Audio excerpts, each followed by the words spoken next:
땅을 깔고 앉아있는 근생 건물을 소개시켜 주셨는데 그런 시기에 따른 투자 상품 어떻게 봐야 되는지요? 간단합니다. 평소에도 계속 관심을 가지고 있으면 돼요. 우리가 관심을 안 가졌기 때문에 몰랐던 것이 저는 계속 관심을 가지고 있어요. 이렇게 어떻게 돈을 버는지에 대해서 계속 보고 있잖아요. 그러면 내가 따라갈 수 있어요. 난 안 될 것 같아 라고 마음의 벽을 닫아버리는 순간 절대로 할 수 없습니다.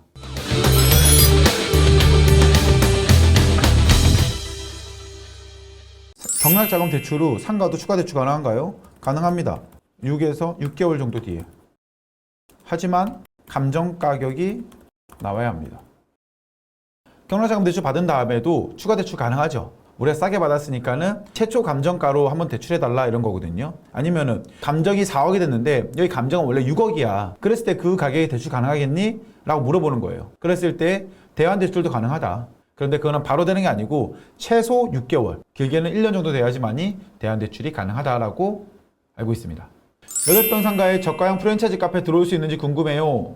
그래도 프랜차이즈 카페 들어오려면 12평은 돼야 될걸요? 10평에서 12평은 되어야지만이 커피숍이라든지 이런 게 들어오지 8평은 좀 작을 것 같은데요. 물론 이게 모양에 따라 좀 다를 수 있는데 이게 모양이 엄청나게 이쁜 거 아니면 8평에는 좀 애매할 수 있을 것 같아요.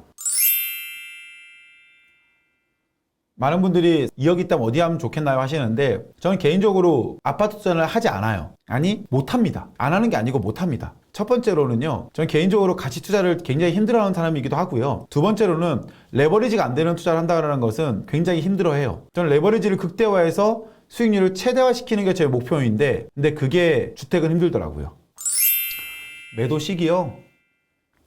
매도 시기는 보고 있으면 그런 거 있잖아요. 이거는 내가 원하는 가격이 됐어. 그러면 그냥 매각을 합니다. 아니면 또는 뭐 내가 생각하기에 또 다른 부동산 가기 위해서 이거 매각해야 돼 하면 매각합니다. 저는 뭐 그런 걸 딱히 가리져 놓지는 않습니다. 독자님 앞으로 다가오는 금리 인상이 걱정은 안 되시나요? 하셨는데 상가 같은 경우 수익률에 큰 영향을 줄 것 같아서 걱정인데 저는 개인적으로 제가 제일 처음에 경매에 딱 들어왔을 때 금리가 6%였어요. 6%. 그때 어떻게 투자하면 되겠구나라는 거를 저는 이미 한번 겪었거든요. 그래서 그런 부분도 저는 조금씩 생각을 하고 있어요. 지금은 그렇지 않잖아요. 그때는 이금융권 가면 한 6.5에서 7% 됐거든요. 그러니까 제가 제일 처음에 투자했었던 시기가 바로 그런 시기였어요. 물론 제가 뭐 12%, 15% 이런 이자를 내보진 않았습니다. 같은 돈이라면 서울, 경기도 상가가 나을까요? 지방 꼬마 빌딩이 나을까요? 하셨는데 이거는 답을 내릴 수 없습니다. 지방 같은 경우에도 어떤 지방에 따라 다를 것이고 경기도, 서울도 어딘가에 따라 달라질 것이고요. 생각하신 게 그냥 일반 근린상가일 수도 있는 것이고 작은 꼬마 빌딩일 수도 있기 때문에 이거는 다 케바케입니다. 역세권이 아닌데 가격을 저렴하게 매입하면 공유오피스로 바꿔서 수익 가능한가요? 하셨는데 공유오피스 같은 경우에는 여러분들 나의 인건비도 생각했으면 좋겠어요. 그리고 물론 여기랑 가까우면 좋은데 여기랑 꼭 붙어 있다고 해서 잘 되거나 뭐 그런 건 아닌 것 같더라고요. 보니까는 현업에서 많이 하시는 분들께서 얘기하시더라고요. 생각할 것은 내가 들어간 투자비와 나의 인건비를 제했음에도 불구하고 내가 수익이 충분한가에 대해서는 느낌표를 만들고 가셔야 돼요. 무슨 말이냐? 내가 정말 저렴하게 매입했다 그러면 그쪽의 임대료가 정말 저렴하다는 이야기거든요. 그러면 이제 그 수요가 많을 수 있다는 거잖아요. 그런 부분을 잘 체크하고 들어가셔야 됩니다.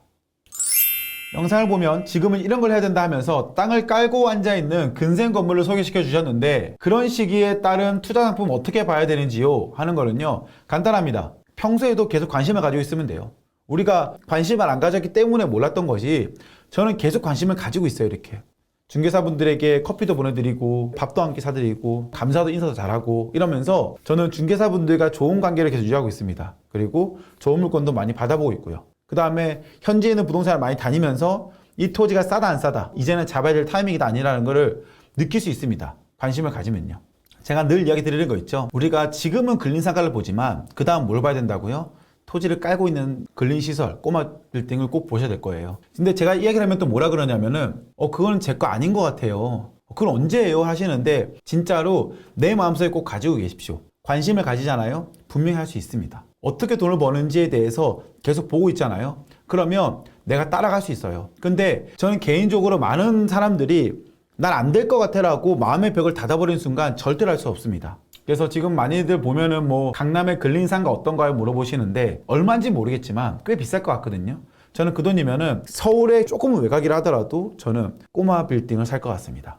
독장님, 연수구 동추동 상가 투자하신 거 정말 잘 봤습니다. 그 은행 물건이요, 30년 차에다가 용적률도 낮아서 좋은 자리 같은데요. 나중에 혹시 재건축 시 아파트나 상가로 받을 것까지 고려하신 건가요? 하셨는데, 아니요. 저는 그냥 상가에 대한 가치를 봤어요. 제가 만약에 야, 이 가격에 받으면 안 돼. 재개발, 재건축이 될 거지. 상가도 나올 수도 있고 1+1이 될 수 있어. 그래서 나는 더 큰 대박이 볼 거야. 그 생각을 하는 순간 우리는 낙찰가가 올라가는 거예요. 낙찰가가 올라가면은 정말 그게 실현되지 않는다 그러면 저는 빠져나올 수가 없습니다. 그런데 저는 그거를 버리고 난 여기는 그냥 1층 상가고 근린 상가야. 재건축, 재개발은 될 수도 있고 안 될 수도 있어. 물론 확정이 돼서 정말 가시화가 됐다 그러면 달라질 수 있죠. 하지만 우리는 그거는 희망사항이잖아요. 그렇기 때문에 이거는 재건축이 되든 재개발이 되든 간에 이 상태대로 파는 데는 전혀 문제가 없다라고 생각하고 매입을 했습니다. 그렇기 때문에 세팅을 잘할 수 있었던 거예요. 낙찰가 올라가 어떻게 되죠? 월세 세팅을 더 높여야겠죠.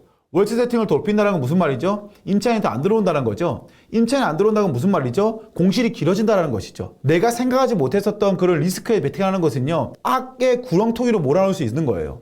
그래서 제가 늘 이야기되는 거죠. 우리가 상가 투자할 때에는 이 안에는 아무것도 없다. 우리는 무조건 공시를 받는다 생각하고 매입을 하는 것이지 안에는 뭐가 더 좋을 거야, 희망을 더 넣을 거야, 그러지 마세요. 투자에 대해서는 냉정해져야 됩니다. 너무 보수적인 거 아닌가요? 아니요. 때로는 그게 필요합니다. 근데 공격만 계속하다 꼴을 먹힌다? 그러지 않았으면 좋겠어요. 그리고 세상에는요, 생각보다 좋은 물건이 넘쳐 흐릅니다. 내가 이거밖에 없다 생각해서 잘못되는 경우가 더 많아요. 뭐 한 가지 예로 드린다면은 내가 이 사람밖에 없다 생각해서 지금 같이 살고 있는 거잖아요.